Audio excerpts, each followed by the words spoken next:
Good morning, everybody, and welcome to the OK Grognard Show. It is Sunday, November 8th, 2020, 10 a.m. Central, in beautiful Lake Geneva, Wisconsin. Well, it's Sunday. That means it's Rules Retrospective Day. And today is, of course, part of Gamehole Con, Thursday, Friday, Saturday, and Sunday.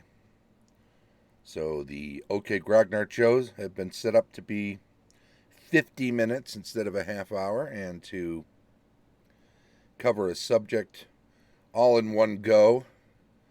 I know often people will note that I'll start in on a subject and realize I'm way in over my head and it's going to take much longer than the usual half hour, so I'll come to the decision about 25 minutes in that it needs to be a part two. And that works. It works well enough for sure. Because ultimately these are recorded and uploaded to YouTube, and there they sit until the end of the world. I could always upload them somewhere else too, but I don't know. We don't want to make this a job. We just want to have some fun here. So that's enough. That's enough work. An hour a day is a part-time gig when you're working 7 days a week that way, right? Anyway, Sages. First edition Advanced Dungeons and Dragons Dungeon Master Guide Rule on Sages. That's where we're going to look. That's where we're going to look for these wonderful rules. Welcome to Gamehole Con if you're here for the convention. I've been having some fun. I've been playing in a few games. I ran a game yesterday. I'm running one tomorrow afternoon. No, today afternoon. No, this isn't pre-recorded. I just slipped up. It's I've been running the Sandbox dealio. First edition game I've been running, based loosely off of the original Giants modules material. The ones written by Gary back in the 70s and then rewritten or revised later. And then again, I think twice they were revisited. This is an homage. It's a revisiting. It's me taking all of the material that's out there, including everything you could get your hands on Giants wise, and just throwing it into a bag and shaking it up and pulling stuff out and saying, "Hey, here we go." It's 2 generations later, 45 years later, and again a nod to when they were originally written. And I'm calling mine Insteading with the Giants. So the steading of the Hill Giant Chief has been reoccupied. Came down from the mountains, and now they're starting to encroach on civilization again when civilization realizes, hey, they're out there again. What's going on? We sent people there 2 generations ago. Well, now a new generation has to deal with a similar threat, not the same threat. There's a lot of familiarity because, of course, Mike Schley has those wonderful maps that you can purchase in high-res form. I was originally setting this up for to use as a face-to-face game for last GaryCon, and I was this close to having the maps printed out after some adjustments, because anybody can get them, so you want to make some changes to them so they're not exactly what people would come to expect if they go and download them.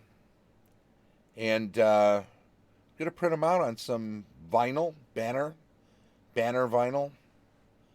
I did that with like a town map that you can put papercraft buildings on top of to form and it worked really nice.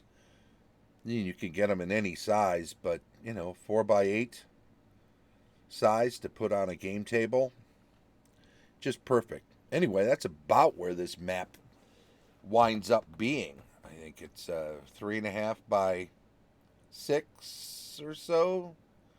So you can actually scale the map up to 1 inch equals 5 feet, and then have it printed out, and boom, you've got yourself a battle map of the Steading and the Hill Giant Chief. Anyway, that was the plan. And then, of course, GaryCon got canceled, and there was no way to pivot on the fly. I was not conversant enough in virtual tabletop, even as a player, let alone as a GM. So making that happen for last GaryCon was just not going to happen. I did manage to put it all together so I could run it as a sandbox game. Starting at Greyhawk, virtual Greyhawk Con, I ran a session. The following week, second week of October, I ran 2 sessions of it at Autumn Revel. And then I'm running 2 here at Gamehole Con, today being the second one. And it's been this ongoing. People that played in previous ones could use the same pre-gen characters that they had used in the previous ones. And, more like a campaign with a sandbox, And,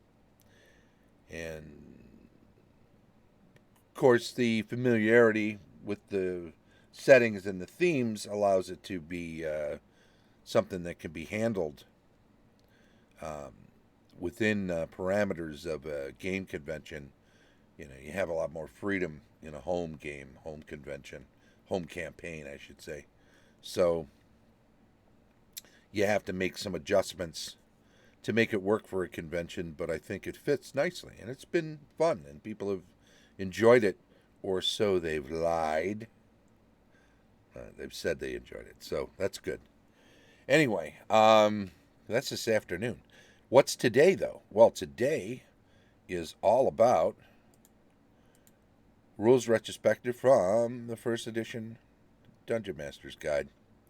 And we're going to be looking specifically at the rules on sages.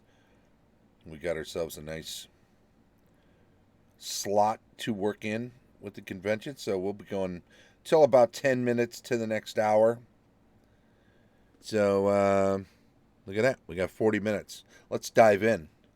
Sages. We'll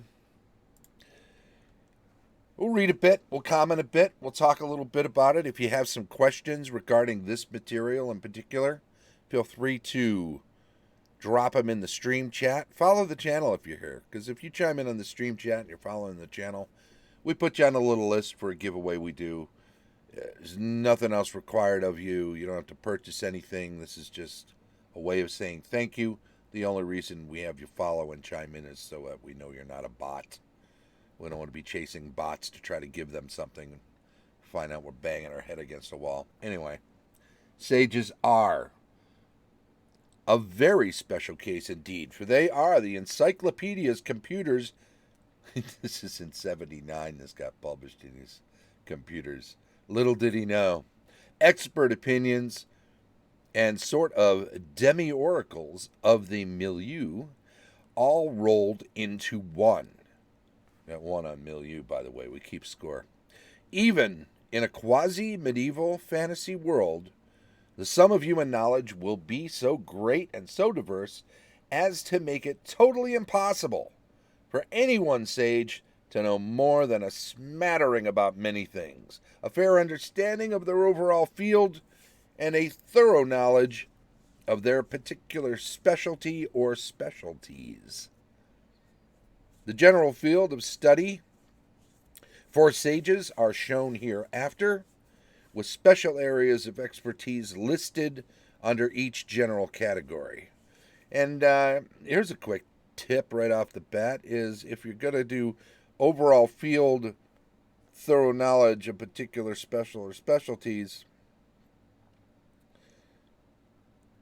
you want that specialty probably under that overall field, right? I mean, maybe that just makes sense to me, or maybe everybody gets it. But you don't want somebody to have a swath of knowledge about biology and then his specialty is something to do with linguistics. One particular language that would, the one should feed the other, so to speak, right? There's our sage. Lovely. Sage ability. Well, any sage is capable of carrying on a discussion in any field of knowledge, or thinks they are. Dunning-Kruger effect, let's not forget. It's just as likely that they don't know what they don't know. So, when you're using sages as NPCs, give it a chance that, thin as it might be, that they've gotten some false knowledge. If they don't have a high wisdom, for instance, you may want to do some wisdom checks behind the scenes to see if they'll Cliff Clavin somebody when they talk to them. Just spout off about something that they really know nothing about, but they speak with authority. They think they know the subject, and who knows if they're speaking confidently enough and they're not straying too far away from plausibility. Someone may take that knowledge and believe it. What he or she actually, well, any sage is capable of carrying on a discussion in any field of knowledge. What he or she actually has expertise in is entirely different matter. Thus, any given sage will know the general field of his or her chosen study well with expertise in two or more special areas. There you go, what we were saying. And in addition, he or she will be able to give reasonable advice in one or two other fields, but have absolutely no expertise in any of the special categories of the other fields. Note that expertise in a limited number of special categories does not imply that the sage is limited in talent, only that he or she has devoted major effort into limited areas, and his or her knowledge of these special categories will be exponentially good. When taking the persona of a sage, it is therefore very important for the DM to assume not only the role, but also the overview and personal dedication of the character. A role-playing tip from Gary.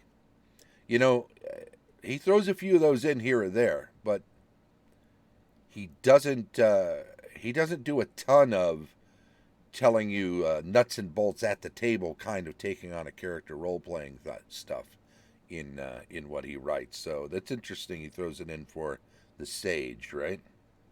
Therefore, very important for the DM to assume not only the role, but the overall and personal dedication of the character. The number of fields of study, major and minor, and the specialization categories are determined by use of the two tables given hereafter. Find the number of fields of study first. So, easy enough, percentage die roll, minor fields, 1 or 2, about 50-50, whether it's going to be 1 or 2. Special categories in major field, 2, 3, 4, 2, 3, 4. That is also split up in such a way as to balance out the minor fields on the roll, so could be anything. To use the above information on the following table, roll first for, or choose, one field of study to the sage's major field, then choose the proper number of special categories within the field. Finally, roll or choose the indicated number of minor fields. Moving on, this is on page 32 now. This is all under hirelings, expert hirelings, by the way. Sage's fields of study and special knowledge categories. Well, we're all over the place. We won't spend too much time on this other than to say that it covers as many things as Gary could think of. It may well be that there is something that you discover that you feel is personally missing from this. Obviously, as always, add something in, create a new table, do whatever you want to increase the dimensions of sages as a whole. Chance of knowing answer to a question.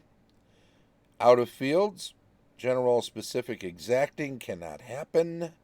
In their minor fields, pretty good possibility from about 11% to... Okay, so there's a range on each of these that you'll have to determine how strong it is. Let's get into why that is. Major field, special category. Here, let's leave it visible for now. To use the above table, each time a particular question is asked, first roll D10 or D20 as applicable to determine the sage's base percentage within the range shown. So some of these are 20 wide ranges, some of them are 10 wide ranges, as you can see. 20s. Yeah, there's a 20 there. Well, the more specific, the wider the range. The less specific, then the more general, the wider the range as well. So the more special, rather. So the more specialized, the wider the range. The less specific, the wider the range. There you go. But it's always 10 to 20. To determine, to use the above table, each time a particular question is asked, first roll d10 or d20 as applicable to determine the sage's base percentage chance within the range shown to know the answer. When that is determined, roll to see if the sage does know the answer. Rolling the indicated base knowledge or below indicates the sage has knowledge for that particular question. You must determine if any given question is of general, specific, or exacting nature according to the subject. For example, do giants live on that island? Is a general sort of question. Do fire giants inhabit the volcanic region of that island? Is a specific question. Do the fire giants inhabiting the volcanic region of that island possess the artifact of Alamanzalas? Is exacting. Any question asked must be within the scope of knowledge of the player character or his or her associates at the time. Okay, no metagaming. If your character doesn't know to ask something, you can't as a player ask it, is the point there, right? Thus, if you have no gunpowder in the milieu... Oops, sorry, I skipped a sentence with milieu. Any question asked must be within the scope of knowledge of the player character or his or her associates at the time of such inquiries, must always be consistent with the learning of the milieu which you have designed. Thus, if you have no gunpowder in the milieu, no questions regarding the substance, no matter how phrased, would be possible, as none of the inquiring parties could possibly have any inkling that such a thing exists anywhere in the multiverse. Be certain to adhere to this rule strictly! Exclamation point. It's not in capitals. He's not screaming it at us like he does every now and then, but it's emphasized. Knowledge of any sage character is not entirely contained within his or her brain. As with any scholar, sages will tend to collect materials which pertain to the fields of study he or she pursues. Thus, the sage must have both living quarters as well as a study and library and workroom, a minimum of 4 rooms of at least 200 square feet each, and if the sage is kept busy answering many questions, then he or she will need more space for the additional materials, books, equipment, excuse me, life forms, etc., needed to fulfill the demands of the position. As DM, make a point of asking far more than is actually needed. As for any dedicated scholar, scientist, will desire acquisition of absolutely everything needed or imagined to possess a virtual university and museum. A sage who specializes in flora, for example, might request a root cellar, greenhouse, fungal beds, several acres for growing various plants, all in addition to a bedchamber, study, library, and workroom. Sage characteristics. As with any hireling of importance, abilities, alignment, and even special skills will have to be determined. Strength, D8 plus 7.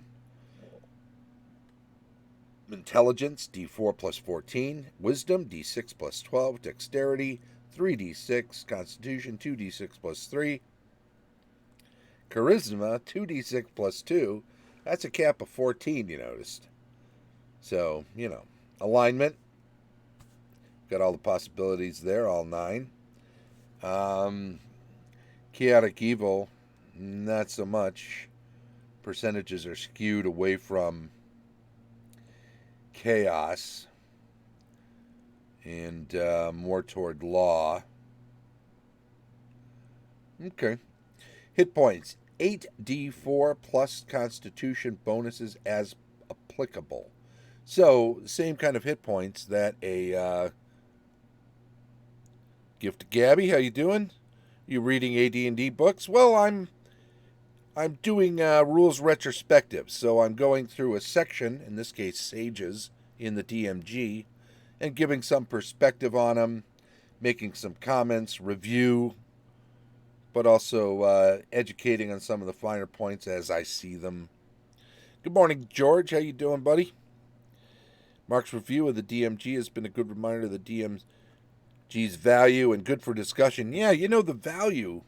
The value of the DMG is just for you're role playing any medieval fantasy game. There's all sorts of stuff in the Dungeon Master's Guide that's worth having, regardless of what edition you play or what game you play. Pathfinder player or some other sword and sorcery sort of book. You can find tons of stuff in the first edition DMG that's worth at least reading and theorizing over whether or not it fits in your game. Maybe not as written exactly, but certainly just the piles of lists of various things are worth having at hand, ready to go. Check it out anyway. All sages, special skills. All sages will have some abilities with respect to spells for their studies and will have empowered them thus. Determine whether the spell abilities will be magic user, illusionist, cleric, or druid by studies. Flora or fauna indicate druidical talent. Supernatural and unusual indicate either magic user or illusionist ability. If magic user talent is not obviously indicated, assume illusionist ability. Studies of the physical universe indicate clerical talents, as do studies of most categories of human, demi-human, and humanoid nature. And art and music and legends and folklore being either clerical or magic user. When some natural bent is discovered, find the maximum level of the spells known to the sage and by rolling a d4 plus 2 to find the level between 3 and 6 inclusive. This only indicates the ability to use the spells of up to the level shown. It does not mean that the sage is able to use any spell in particular. Each sage will possess 1 to 4 spells of each level, but at any given time, he or she will have no more than 1 of each level available for actual use, the rest being contained in various source books. For specific spells by random generation. Find specific spells by random generation.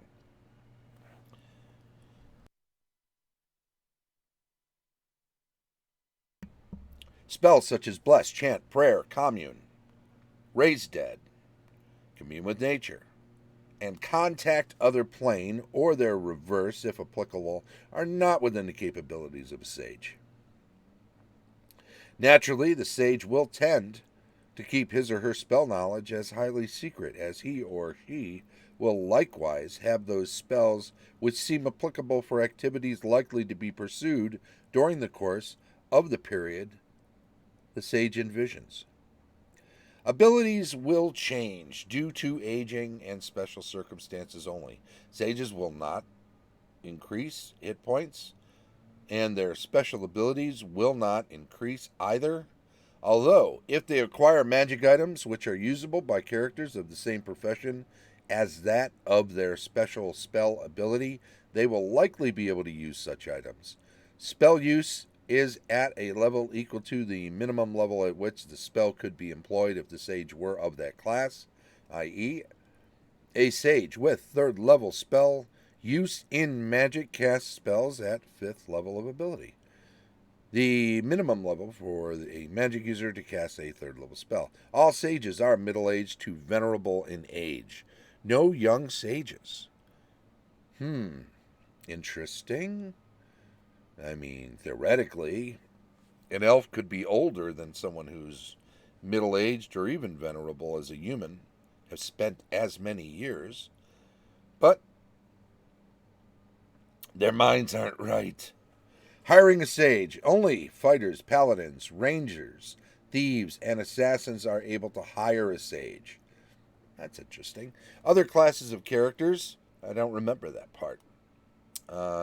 Obviously, I've read the DMG many times over the years in parts. Back in the day, read it all over, not cover to cover at first blush, but certainly read all of it at one point or another. It's like reading a dictionary, right? You don't just sit down and read a dictionary cover to cover, or an encyclopedia. However, this section is striking me as something I don't recall reading before, though I'm sure I must have. Hiring a sage. Only fighters, paladins, rangers, thieves, assassins are able to hire a sage. Other classes of characters can consult them, however, as explained hereafter. Any character hiring a sage on a permanent basis must have a stronghold with ample space for the sage. As noted above, a sage will accept service only on a permanent lifetime basis. Location of a sage. Sages will be found only in large towns and cities. They are typically in or near colleges, schools, universities, libraries, museums, forums, and public speaking places. Sages belong to a brotherhood. But as a general rule, this association is informal and not likely to have a headquarters at which the sage could be located. However, the employment of a sage will become common knowledge to all sages within the area. Moving on to page 33. Short-term employment of a sage. Upon locating a sage, any class of character can ask him or her to answer one or more questions. Such short-term employment cannot last beyond 1 week's time, and the sage will thereafter not be available for at least one game month, as there are more important and constructive things to be done than answering foolish questions anyway! Exclamation point. Remembering the restriction regarding time, use the information found under the information discovery section hereafter. Costs for short-term employment are 100 gold pieces per day plus the variable amount shown under information discovery for question difficulty, reflecting costs of attaining research materials or information proper through fees, bribes, donations, etc.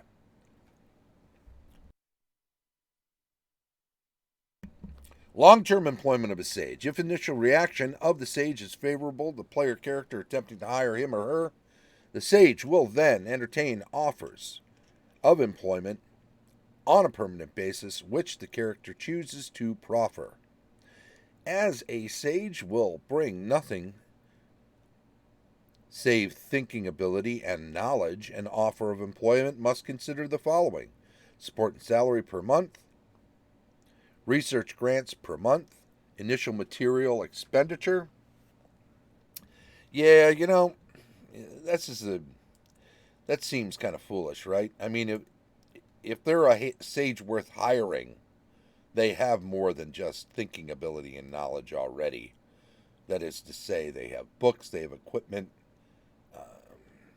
While they do have space, if you're hiring, it's understandable that you want to set them up in a location close to you in your own stronghold or whatever. But the idea that they would not have a fair amount of physical items, goods, and whatnot, not to mention clothes that they're comfortable in, various other items like that. Is this to say, for example, if a sage is missing a limb and has a prosthetic of some kind, a wooden leg, whatever, that as soon as you hire them, they no longer have that? Just their thinking ability and knowledge? That doesn't make sense. So obviously there are logical holes in this, if not ones that we can reasonably also say don't make sense.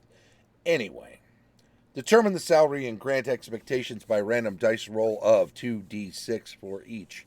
Initial material expenditure is far more important matter. For even if the sage is otherwise satisfied, if this is not met and exceeded, then the ability to answer specific and exacting questions will be sharply curtailed due to a lack of reference work, experimental equipment, and so on. This might be able to be adjusted up in those percentages that you have to roll. The 10 to 20% range could be trimmed down based on a scantness of equipment or books or whatever. A 20,000 gold expenditure will allow the sage to operate. We don't have time. Yeah, about 17 minutes. We're good. A 20,000 gold piece expenditure will allow the sage to operate at 50% of normal efficiency. And for each additional 1,000 gold piece thereafter, the sage will add 1% to efficiency until 90% is reached upon expenditure of 60,000 gold pieces. After 90% to achieve 100% efficiency, the cost per 1% is 4,000 gold pieces. For the obvious, erudite and rare tomes, special supplies, and equipment, etc., assuming such are available, of course. All told, expenditures must be 100,000 gold pieces for 100% sage efficiency in specific and exacting question areas. Note, additional expenditure on materials will increase the sage question answering ability if in the general and specific areas as follows. For each 5,000 gold piece and 1 month of uninterrupted study time, the sage can increase his or her knowledge outside of his or her fields of study by 1% to a maximum of 5%. At 10,000 gold piece cost and 1 month's time, sage ability in minor fields of study can be brought up by 1%, subject likewise to 5% maximum. An addition of another minor field, 3 maximum, requires 100,000 gold piece expenditure in 2 years of time. Addition of a major field of study requires 200,000 gold piece in 2 years' time. Payment must be made in advance. No questions can be asked of the sage during the stated period of time, or all is lost. Information discovery. It will take only a relatively short period of time and no cost. Let me back up just a second, because you know what? This sort of thing, I think this sort of binary is a brook no fools sort of a thing that Gary was always kind of noted for. No questions can be asked of the sage during the stated period of time, or all is lost. It's all or nothing. You can't interrupt him and ask him what time it is. Well, of course you can, but you know what I'm saying. Nothing that would require them to be sagely. Hey, what's that? What's the name of that one thing that we were looking for back in the caverns? Oh, let me go find the book and whatever, and then they have to spend time and open up a book and figure it out and give you the name. Suddenly they've been interrupted. All is lost, though? Wouldn't it just extend the time? Do you completely lose your entire train of thought such that any time sped up to that point is completely negated by simply asking what amounts to a trivia question even? Well, I think Gary's point here is give an inch, take a mile, right? If you allow that, then what will be asked will be more intensive, more time intensive, and further and further and further, to the point, and will happen more often and more often. Well, I'm just going to interrupt him for a minute. Or, he could take a day off and just help me with this one other thing. That won't, we'll just extend the thing by a day. Well, at some point, it becomes constant interruptions. So it's easier for Gary to suggest that all will be lost with any kind of interruption, so just leave it be. In a sense, he's protecting the DM here by doing this. He's keeping the DM from having to make a certain amount of sliding scale costs or calls on things during a game. And you know what? Good for him throwing that out there. Because quite honestly, I would imagine that's one of those things where if he doesn't say something as absolute as that, TSR winds up getting all sorts of letters. Would it be okay if I allowed for blah, blah, blah, whatever it is, specific circumstantial game questions that they really have no business answering, but if they had kind of left it open to interpretation in the rules, and they suggested if you have a rules question, you can contact them, some people are going to ask. Some people are going to ask. They're going to ask each and every time. Just doesn't work out well for anybody that way. Better to say absolutely. Now, of course, everything's guidelines. If a DM wants to make an exception, that's on them, but at least they can always refer back to the books and say, hey, this is what they suggest. I'm just following whatever. I'll make an exception in this case, but it's the one and only time. And we're back to the books. Information discovery. It will take only a relatively short period of time and no cost to speak of to discover information of a general nature, but as questions become more difficult, the time and cost to give an answer becomes a factor. This is shown on the following table: information discovery time and cost table. Out of fields, minor fields, major fields, special categories, of course. Once again, general, specific, and exacting. It combines the columns and rows of the above table and then gets us into how much time is considered for each, and of course the cost. But the cost here, note, is related to this, but it's also times the number of days. So it builds these time factors into the costs, but the cost categories are based on the fields of study and how specific they are, or special they are, rather, I should say, because specific is a different thing. Note, all time assumes a sage will be in a position to conduct research and obtain necessary equipment within a day or two of the discovery of the need, and the costs shown assume these activities. If a town or a city is not nearby, double the times and costs, or compute the sojourn expenditure necessary to arrive at that must be locale where the needed materials are to be had, and determine other expenses also. However, if the percentage dice score rolled for knowing the answer to the question is in the lower 20% of the spread, then there will be no cost incurred as the material is on hand. Thus, if a sage has a 31 to 40% chance of knowing a question, and the die indicates 32% chance of knowing it, a following roll of 32% or less indicates knowledge, but a roll of 6% or less indicates the sage has the information about the question available, and there will be no additional expense. Furthermore, in the special category of study, any spread within the lower 80% has no cost, as this area is where the sage will have accumulated most of his or her materials as DM.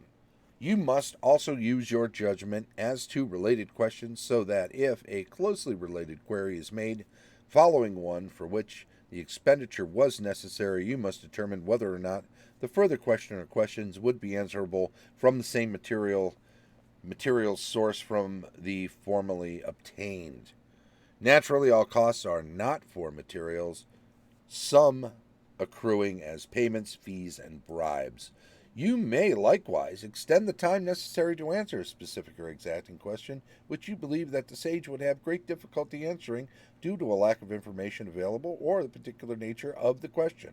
For example, a query as to how the henchman of a player character could construct an artifact would never be able to be answered positively. But the sage might feel obligated to continue a fruitless search for the knowledge. Unknown information will always require from 51 to 100% of the maximum time shown to determine that the knowledge is beyond the ability of the sage. All costs will accrue at only half of the stated amount. However, Thus, suppose a sage is asked a question out of his or her fields of knowledge. If the question is of a general nature, the sage will hedge and talk around the point, or just possibly sit and look wise for 4 to 6 rounds before answering that the question is beyond his or her learning. And there is no cost involved, as a day was not spent researching. Were the question specific, he or she would require 13 to 24 days to discover that it was unanswerable and relate this to his or her employer or master. The cost would be 50 gold pieces per day, or from 650 gold pieces to 1,200 gold pieces. In this case, probably paid out to others as fees, stipends, and the like, trying to find someone with the answer. Rest and recuperation. After spending more than a day of time answering a question, the sage will need at least 1 day to rest and relax for every 3 he or she spent in research. During this time, he or she will not be able to answer any further queries of anything other than general nature. And, okay, there's a little caveat there that could take a little moment to say general things. And if the player character bothers the sage often during this time off, the sage will demand from 1 to 2 additional days of time for special research. And until such time is granted, the sage will expend the maximum amounts of time and expense in answering questions. Okay. So, sages are a little fussy. Non-human or part human sages. Most sages will be human, but if your campaign milieu, for today, seems right for sages or dwarven, elven, or any other such race, feel free to use them. However, old and venerable category non-human sages will not likely be interested in employment with humans, just as human sages will tend to favor employment with humans unless their specialization dictates differently. I'm a sage who specializes in knowledge about the elves. I think I might look for employment amongst the elves or near them. Scribe's the next category, and then ship crew and on specialty hirelings. But that is a sage in a nutshell. I had a few quibbles with some of the ways some things work. I understand how some other things work, though I don't necessarily think they needed to be quite like that, as I noted at the time in various sections. I will say that this interrupting thing during the rest and recuperation, making all sages sort of fussy individuals, you know, you can do that if you want, but I think it's better to have some variety in that regard. I'd also say, too, that the interruption thing might work well as a less than absolute. Also, in regard to when they're researching something else, if you interrupt with just general questions from time to time, maybe limiting them, it shouldn't destroy all of the time they spent doing research that they were involved in at the time. So, that's just my feeling. That doesn't necessarily mean that all sage abilities, that all DMs should do it that way either. Really up for grabs. It may well be that you could run campaign after campaign after campaign and never have a player with a player character curious enough to want to hire a sage for anything whatsoever. So, there you go. We are close to 10 minutes to the hour, so we want to make sure that everybody who is here has a chance to get to their next event. So, we're going to wind it down. Let's see how many questions in the chat. I don't see any. So, we will move on. Boom, boom. Thanks very much to everybody who popped in, who's following the channel, who's chiming in on the stream chat. It is all appreciated. Lexfire and Gift of Gabby, I got you guys in on the week 32. Can it be? Is this the 32nd week of us doing shows? That's pretty impressive. That is pretty impressive. Boom, boom, boom. Do that. Lexfire. George, thank you very much. Gift to Gabby, appreciate it. And let me also say that if you've enjoyed these, come on back. See us again, because we have shows every day of the week, 10 a.m. Tomorrow, there'll be a weekly news and announcements show, cartography and world building on Tuesday. We do campaign discussion on Wednesday, GMing tips on Thursday, building adventures on Friday, GM reviews on Saturdays, and back around the horn to rules retrospective every Sunday. When we're done a show, we upload it to YouTube.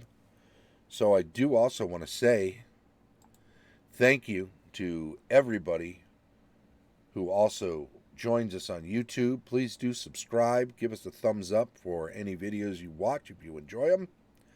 Feel free to leave a comment. If you have some constructive criticism for us, it would be appreciated. It's always nice to be able to make the show a little better, and you can help us do that. This has been the OK Grognard Show from beautiful Lake Geneva, Wisconsin. Thank you all, and bye-bye.